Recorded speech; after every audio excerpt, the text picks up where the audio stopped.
Improve it.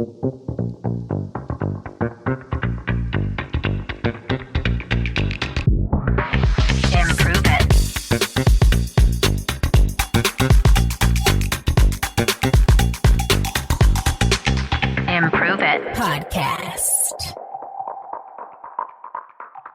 Improve it, peeps. Welcome to the show. The month is June. If you're tuning in the day of this launch, it is June 2024. And this month on the show, we are talking all about the theme of becoming.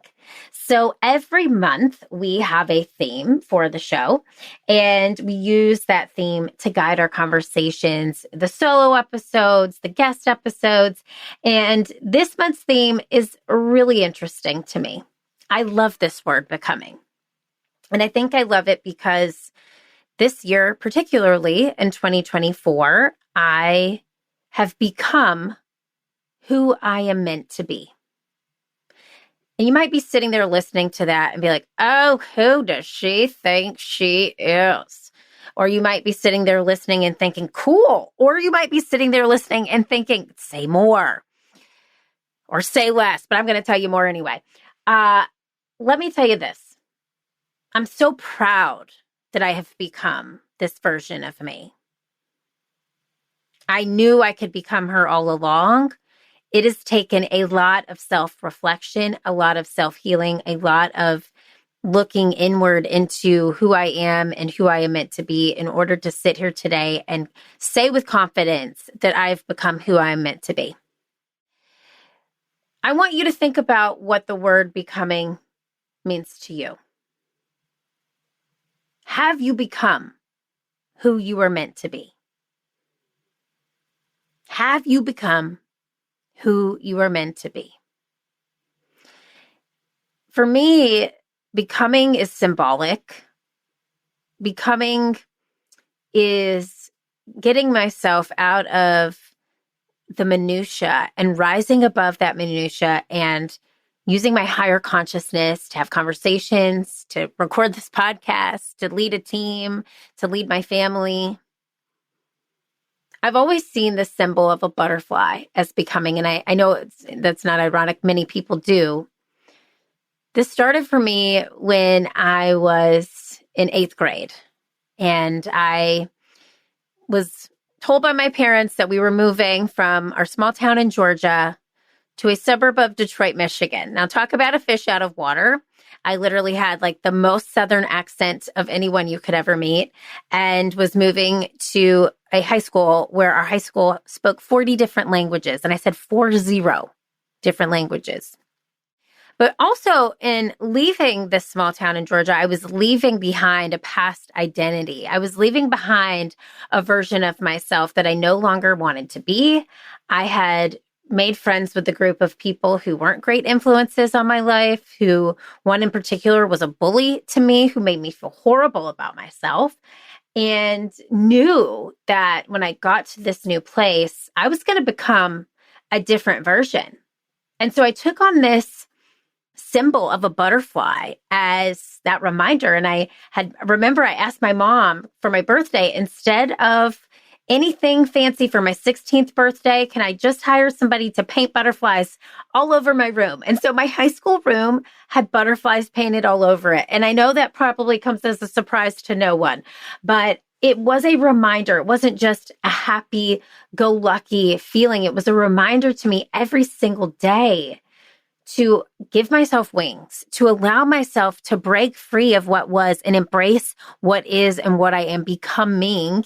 And in that becoming, I found my best friends in the world, my best friends to this day. I found myself as a leader. I was in student government. I was on the dance team. I was dance captain. I loved the person I was because I knew I was who I was supposed to be. And again, I continuously evolved, but that image of that butterfly has stuck with me for years. And that image of a butterfly is, if you go to my website, it's erindiehl.com. It's the symbol at the top of every page because I have yet again become a new version of me. So what I want you to think about today is this idea of becoming.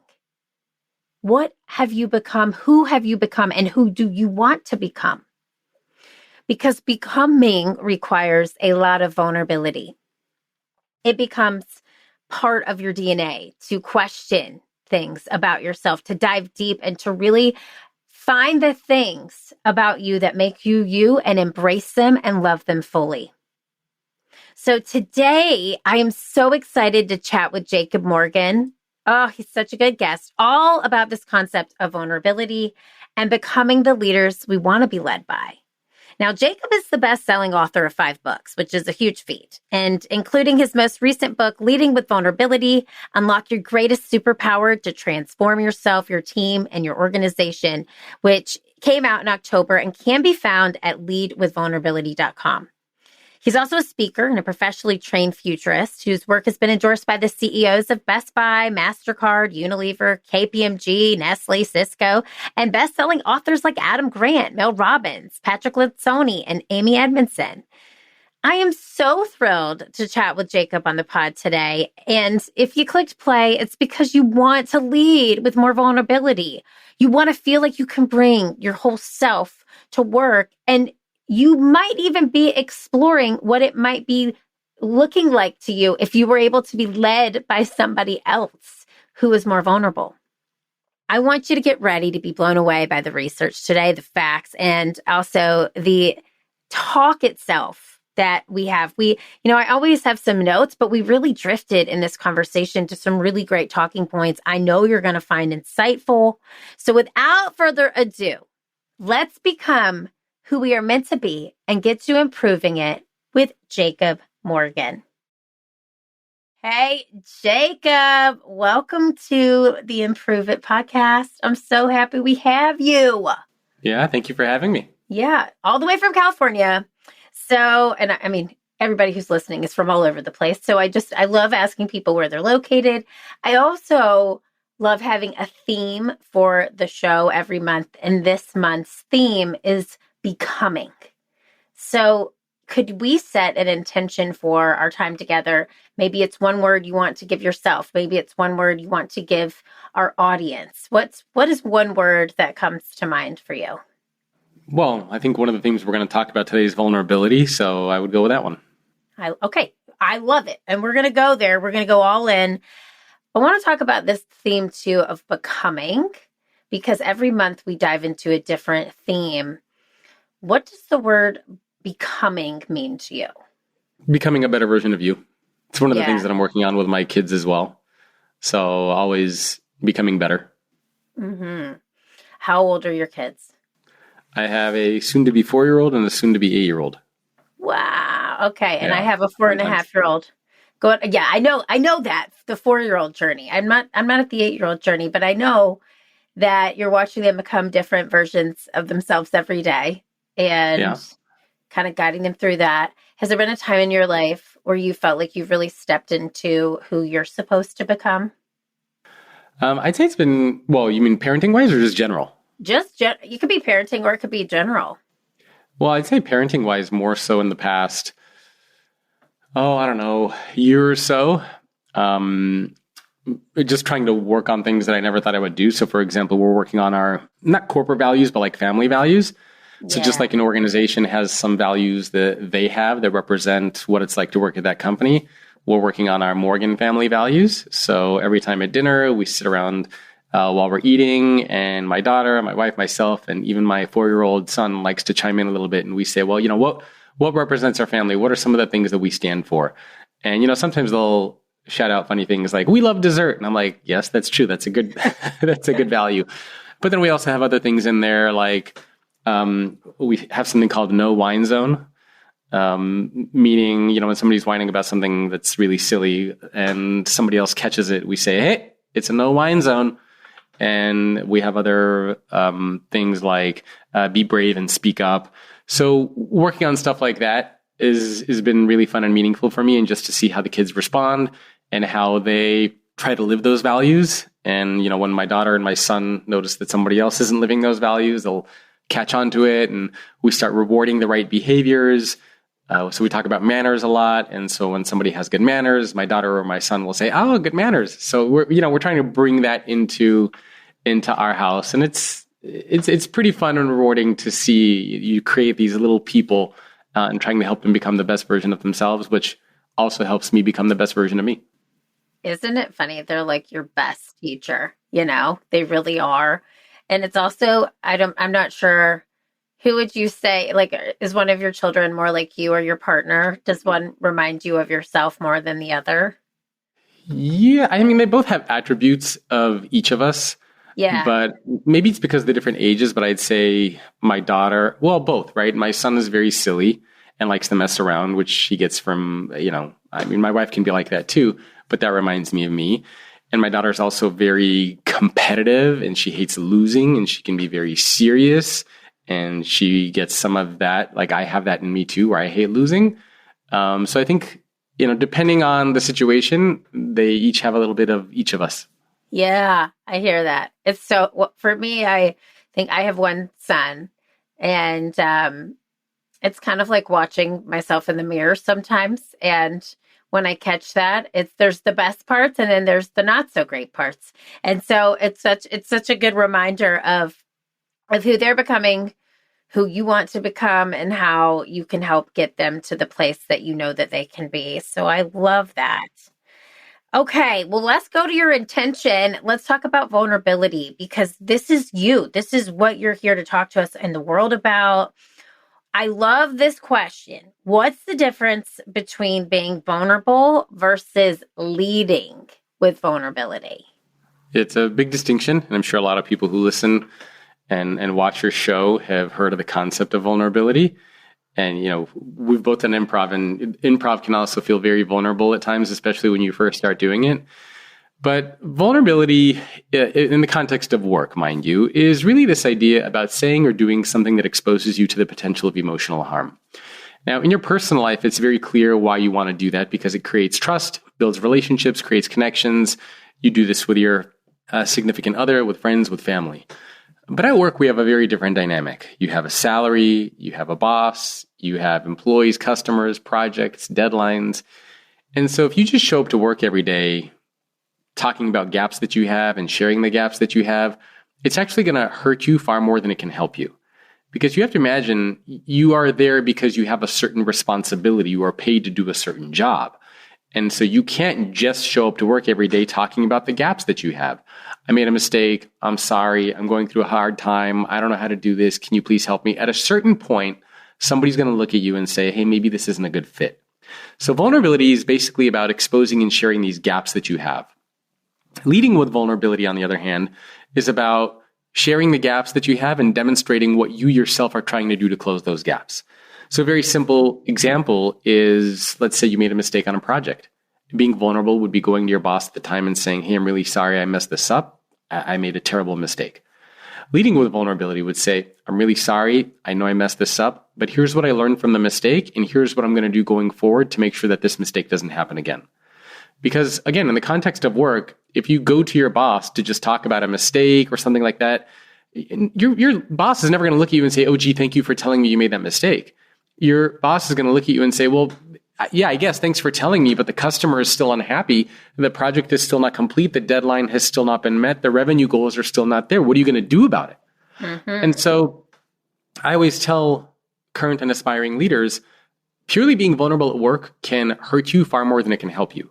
But if you can add the leadership, the competence to that vulnerability, it can completely transform your career and how other people perceive you. So that's the big difference. One is purely talking about the gaps that you have, and the other one is talking about the gaps and demonstrating what you're trying to do to close those gaps. So many thoughts, Jacob, and sometimes I sing. Okay, yeah. Don't expect me to sing. That's not going to happen. Okay, come on. No, I'm just kidding. Listen, I'll do the improvised scatting on this show. Okay. So many thoughts, and it made me think parallel to improv, which I know you're familiar with, and anyone listening to this show who's been here a long time, which a lot of people have, we used to call this show the Failed It Podcast, by the way. The name of my company is Improve It, but it used to be called the Failed It Podcast. And reason was because one of the biggest rules of improv comedy are there are no mistakes, only gifts. And so we were talking about the gifts that people received through failure as a leader and how that helped them.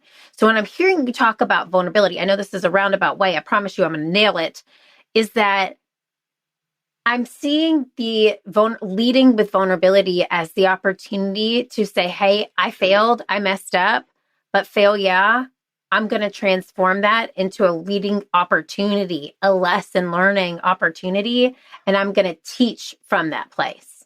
Would you say that sounds accurate? It's not even just an opportunity, it's a requirement. If Yeah. you want to be in a leadership role, it's a requirement.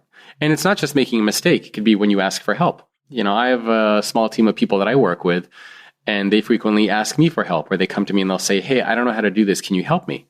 And, my response to them is always, yeah, sure, I can help you, but what are you going to do in the future to solve your own problem so that I don't become the bottleneck? So regardless of what it is, we see this in our personal lives too. Somebody says they want to stop smoking. Somebody says they want to eat healthy or exercise. Your response is always, well, great. What are you doing? Are you going to class? Right? You want to know, what are you doing? So don't just tell me the gap. I want to know what you're doing to improve, to become better.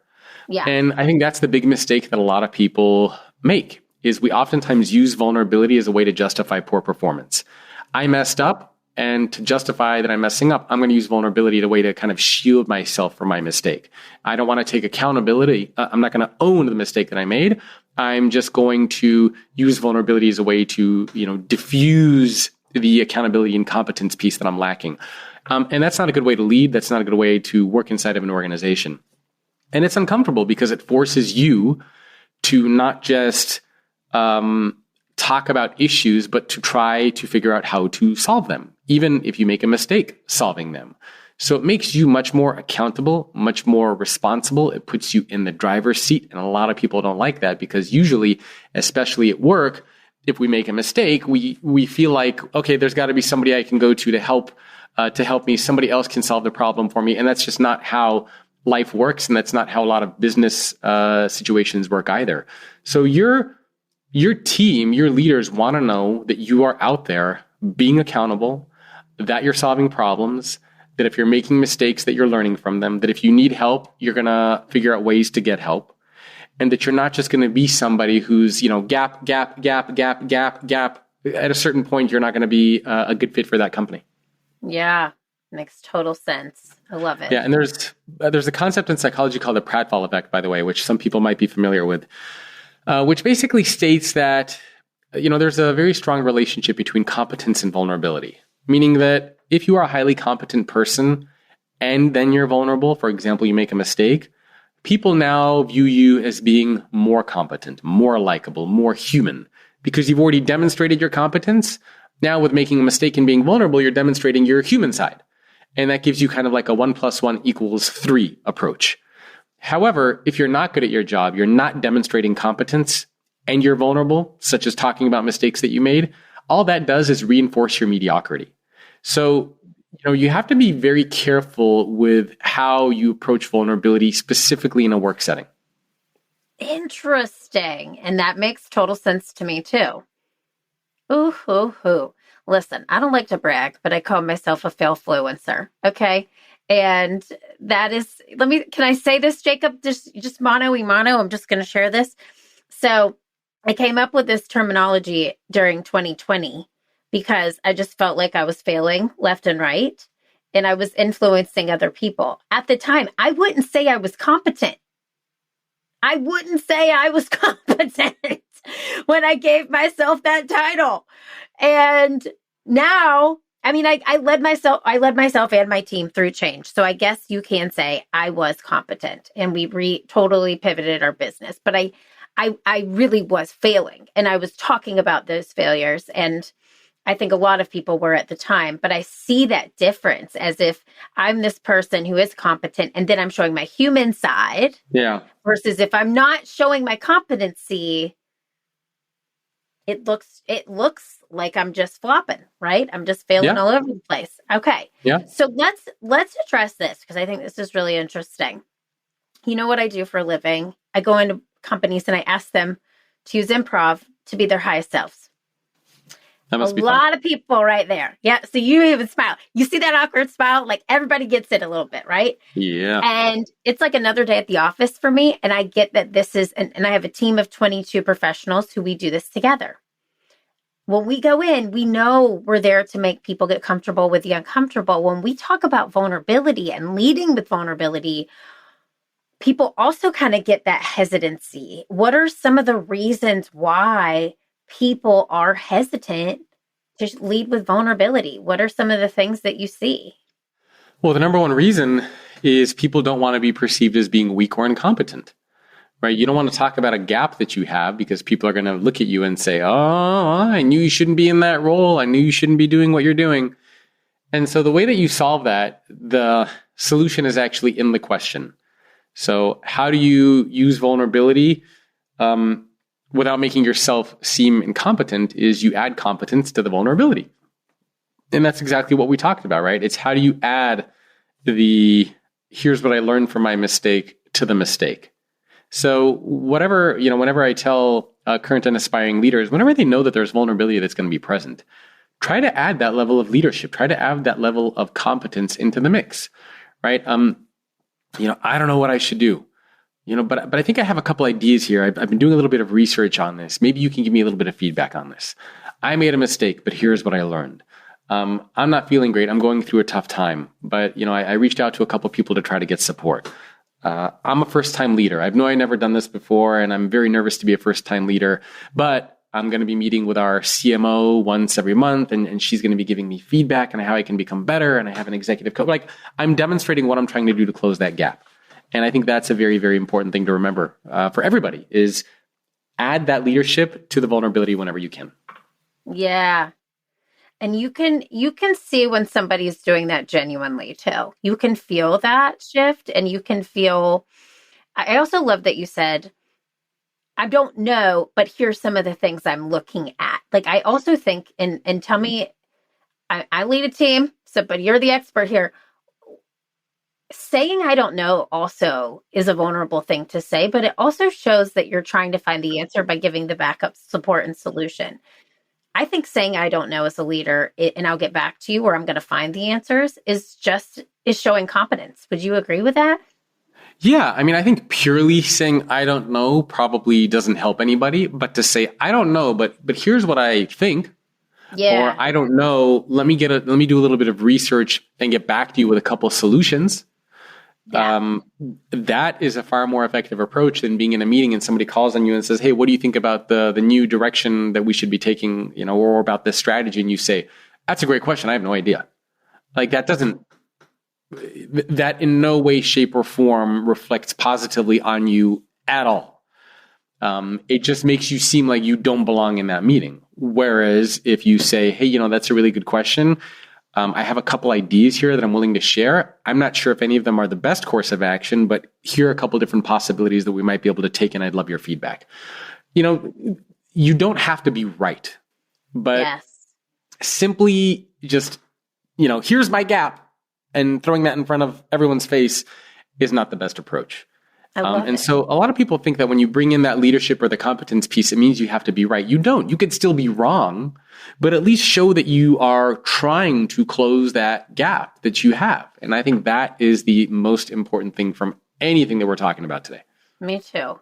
There's such a parallel for me here with improv. I keep drawing it back, but there really is. If you're familiar, as you know, with yes and, what you're saying is say, yes, I hear you, and here's a solution. Yeah. Lead with a competency, showing the solution, versus the no is just stopping the I don't know. The no is just stopping the conversation in its tracks. So how we make scenes move forward on stage is yes and that's how you're saying leaders who can lead with vulnerability are yes anding the problem at hand. They're yes anding the person asking the question, and the stopgap is the no. It's the just fun squasher or the fun vacuum, stopping productivity in its tracks. I see that so clearly, which is so cool. So, okay, can I ask this question? When you see teams, and I know you work with a variety of different teams, but when you see teams, case studies of people leading with vulnerability, what does that culture look like? How does that impact the engagement of that culture? Well, from the research that we did, we surveyed 14,000 employees at companies around the world. And this was in partnership with a leadership firm called DDI.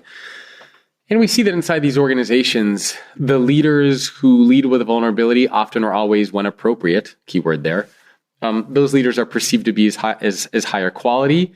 The teams inside these organizations are more productive. They're more engaged in their work. They're more likely to trust their managers. They're more likely to create an inclusive environment where everybody can show up and feel like they can speak up and share ideas. They're more than twice as likely to drive innovation. So we see a very, very clear ROI in terms of why you would want to do this. But unfortunately, most organizations around the world don't do this because that's what the other part of the research showed, is that we're not comfortable with this. Most people work for a leader who does not do this, yet it's also very important to do this. And that's kind of the problem there, right? We know it's important, but we're not doing it. And I hope that the book and some of the research will guide people on how to actually do it the right way. I love it. Okay, so this is what I want to talk about. If we have a leader listening today who is questioning whether or not they are leading with vulnerability, what is one action item that you would tell them to do to start leading with vulnerability? If you could say, start here, don't pass go, what would that be? There are a few things, actually. So there are a couple of frameworks in the book that I have. One of them is these 8 attributes of vulnerable leaders. So these are the 8, there's 3 for leadership and 5 for vulnerability. And I won't go through all of them, but they include things like being able to have, motivate yourself to close the gaps. They include things like having empathy or self-awareness. So knowing what those attributes are is certainly important. But as far as a very specific action that people can take, it's this idea of building your vulnerability mountain and then climbing it. And what that means is identify what's the scariest thing that you can't imagine doing that's at the top of the mountain. And then identify what's at base camp for you. And base camp is something that you could do today, tomorrow, something that's very easy. And then once you have your base camp and you have that kind of scary point at the top of the mountain, then every day, slowly, you take steps to get to that top of the mountain. And yes, you will make mistakes, you will fall, vulnerability will be used against you at some point. You're going to have all sorts of interesting experiences.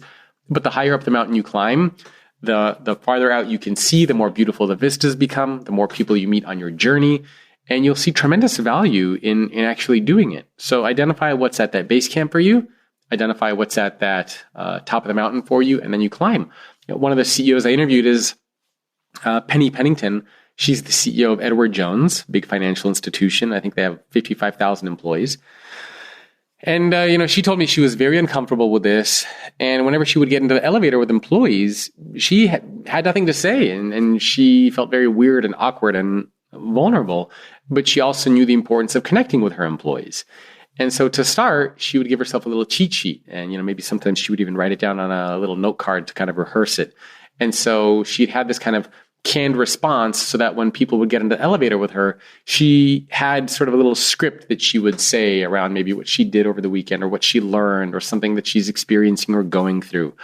And she did that to start until she got comfortable with it. And now she leads this way entirely. And so, picking up what is that little easy thing that you can do starting tomorrow is a great starting point. That's really nice. That's and it could, do you have an example of something she might have said in that elevator? What was the example she gave me? I think one of the things that she said was she would talk about what she did over the weekend and maybe what she learned or how she's doing. So it might be, I had a barbecue with my family and, here's some things that I was going over and some things that we talked about, what about you? And she just did it as a way to try to create that connection with her employees. Because otherwise they would get in the elevator, it'd be this awkward silence. Which, with the CEO sometimes is not the ideal thing that you want. Yes. And I will tell you, listen, I'm sure you're sure that my elevator rides would be filled with noise. But I could imagine if you're an employee in that elevator with the CEO of a 55,000 person company and you don't hear anything from the CEO on the way up or the way down, you're going to remember that ride. Yeah. Or maybe you think you're getting fired. Yes. But if you're in that elevator with the CEO of a 55,000 person company and she asks you, how was your weekend? It's great. That's like pretty dope. And then you'll remember that conversation forever because you might not be in that elevator with the CEO ever again. So I love that.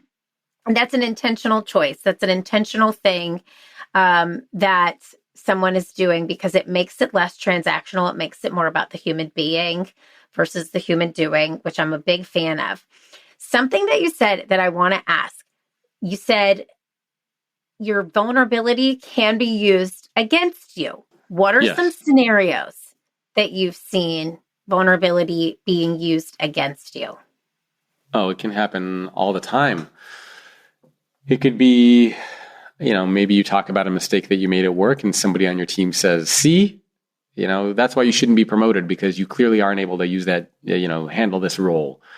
So there are all sorts of situations talking about personal issues, talking about issues that you might have at work or something that you don't know how to do. It's very easy to imagine scenarios, and probably a lot of people have experienced that, where somebody might take that information and stab them in the back with it and keep them from getting promoted or keep them from getting hired or keep them from who knows what. And the truth is that will happen to probably every single person watching and listening to this at some point in their life. And so what I can tell you is that vulnerability will be used against you at some point, but not nearly as often as you think. And that's kind of the big distinction here, right? Is what do you do when vulnerability is used against you? Do you choose to say, I'm never going to be vulnerable again? Or do you choose to turn that into a learning moment and see how you can become a better person out of it and what you learned about yourself and the situation going forward? And I have lots of crazy stories in the book of how that's happened with various CEOs. I love it. You're leading with authority right there. After being challenged with your vulnerability, you're leading with vulnerability right out of the gates by coming up with that solution. This is just a personal question, want to know, who is somebody in your life, or that maybe they could be a celebrity, they could be somebody close to you, that radiates vulnerability? My wife.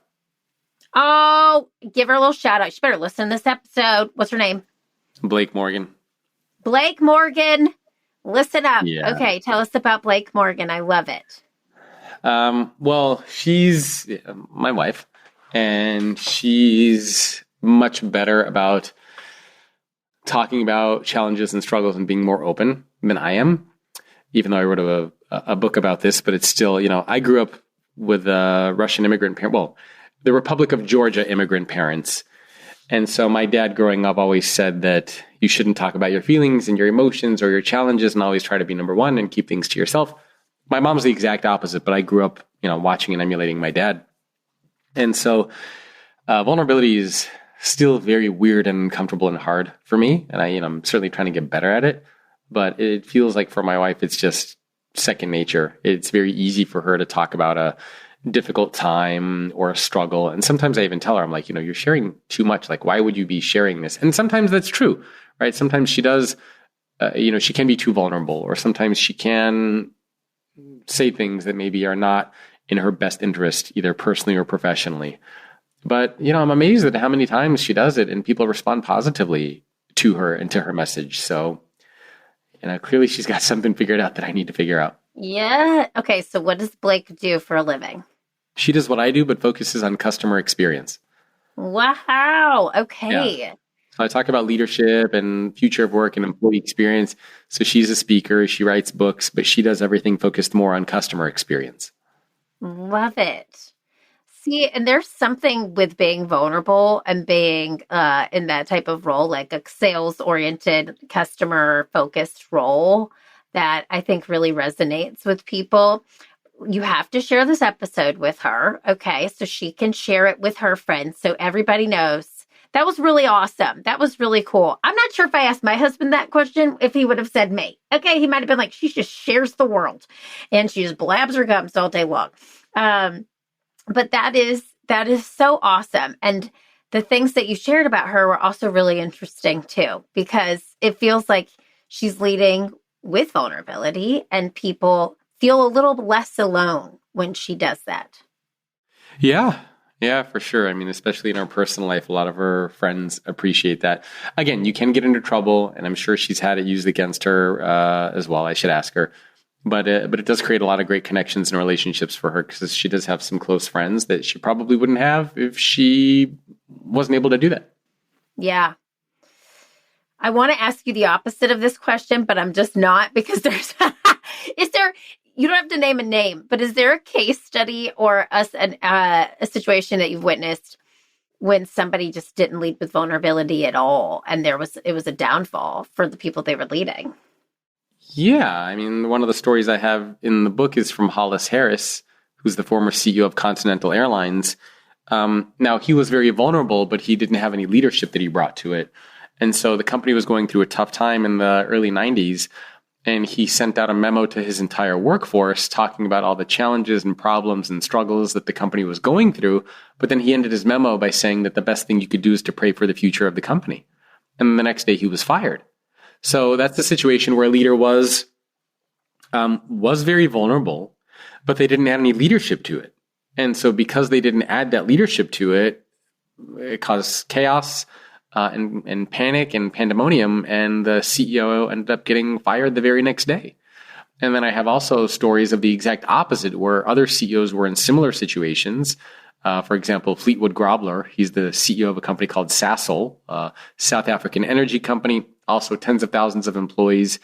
And he too, took over. The company was $13 billion in debt. The banks were about to come in and take it over. He also had to give a message to his workforce. And his message started off with vulnerability, the challenges, the struggles, and stuff like that. But then he added the leadership piece, and he talked about how he had a vision of where the company can go, and that if employees helped him figure out the exact path forward, that they'd be able to rebuild trust in their customers and in their employees. And he painted a picture of what this future could be like. So he was vulnerable, but he added the leadership piece, and the company ended up turning around and becoming very successful.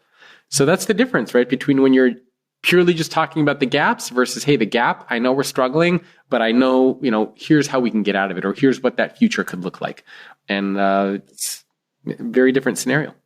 Huge. I'm never going to look at the word vulnerability again without leading with in front of it. Yeah. Truly. Got to add that leadership piece. All right. So before I get into my favorite little series of questions here, is there anything regarding vulnerability that we didn't talk about or leading with vulnerability that you want to make sure our Improve It peeps leave with today? I mean, there's a lot of stuff to talk about, but I think we covered kind of the high level, the most important themes, which are, you can't just have the leadership and you can't just have the vulnerability. Because if you only have vulnerability, people will think you're incompetent. And if you only have leadership, people will think that you're a robot because you can't connect with anybody. So, the ideal situation there is you want to be able to have the two most important aspects of leadership: competence and connection. Good at your job, connect with your people. And I think that's the most important message from all of this is leadership plus vulnerability equals leading with vulnerability. So whenever somebody identifies one, they should always ask, how can they bring in the other? So here for that equation. Okay. I love it. X plus blank equals this. Try to keep it simple. Yes. Okay. So this is called my minute to win it at Improve It. Lots of it's. Okay. And I'm going to ask you to give me the answers to these questions in 1 or 2 words, if you can, as short as possible. We're going to do it in a minute. And it's just a fun get to know Jacob moment. Okay. So are you ready? I'm going to put a minute on the clock. Jacob, are you ready for your minute to win it? Can I say no? Does it matter? No, we got to do this. Come on. Oh, then I'm ready. Yeah. Okay. All right. Here we go. What is the best leadership book you've ever read? Oh my God. I don't really read a lot of leadership books. Okay. Best book. Your best career book. Career book. I mean, I read a lot of science fiction. I don't read really business books. So that's kind of hard. I try to stay away from any. Your favorite book? Probably Ender's Game or iRobot. Awesome. Okay. Best TV show. Right now we're watching Shogun, which is fantastic. Okay. Best podcast you've ever listened to besides this one. I listen to Patrick Bet David podcast. It's a little bit of a political podcast, debate show. I find that enjoyable. Nice. Okay. Favorite song to pump you up before you speak in front of an audience? Anything that's like house music.